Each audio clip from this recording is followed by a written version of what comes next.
What's up? I'm Keith Kelfus. I'm here with Dan Platta, CEO of Blue Skies Bookkeeping. He built a multi-million-dollar window cleaning business, and in the last video, you can put a link in the description below. You can learn more about why it's so important to have bookkeeping done in your business. But what is COGS? What is COGS? COGS. It's an acronym. It stands for cost of goods sold, which is actually kind of funny since most of us are service businesses. We're not actually selling goods. So it's kind of just an accounting term. You may have been told by like a CPA or somebody else that tells you they know more than you that you don't even have cost of goods sold. Well, maybe they're kind of right. Like, we're not selling goods, but you sure as hell have an expense that happens every time you go out to do work. So COGS, cost of goods sold, is really just short for like the cost of the sale. How much does it cost you to go out and do the work at a job? You've got all the other like overhead costs in your business, all the other stuff going on, the marketing, the person in the office, the rent, whatever. Cost of goods sold is the expenses that happen every time you go out to do a job. Why is it important to know what your COGS are? You got to know what your COGS are, because you have to know when you go book a $1,000 job, how much money you actually get to put back in your pocket. Now, you're still going to have other stuff you need to pay out of it, including yourself, but you need to know what the right target is for your industry, and the target varies by industry.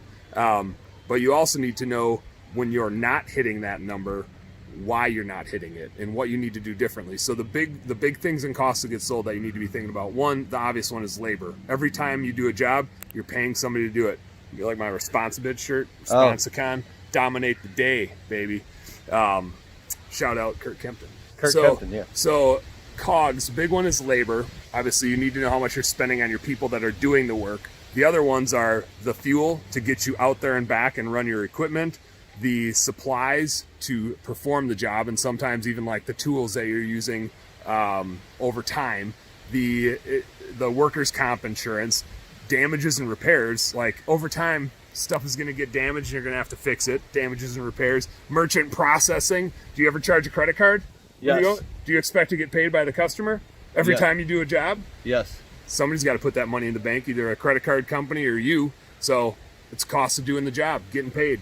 So cost of goods sold. You're measuring everything that happens every time you go out and do a job.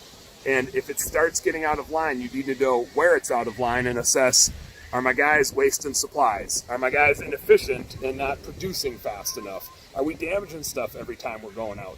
You got to know, you got to dial in so you know what problem you're trying to solve. You don't have to try to solve all the problems.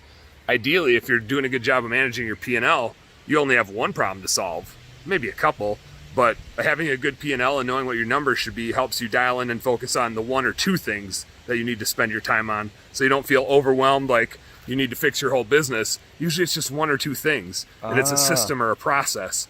And if you know what it is, you can implement it and save some money. So you said P&L. In the next video, we're going to talk about P&L and what is a P&L statement. Click the links below, and we're going to learn about what is a P&L statement and why it's so important for your business. Make sure you smash the subscribe button. I'll put all the links to Dan Platta and everything about his business. If you need help with the bookkeeping and your business, click the link below.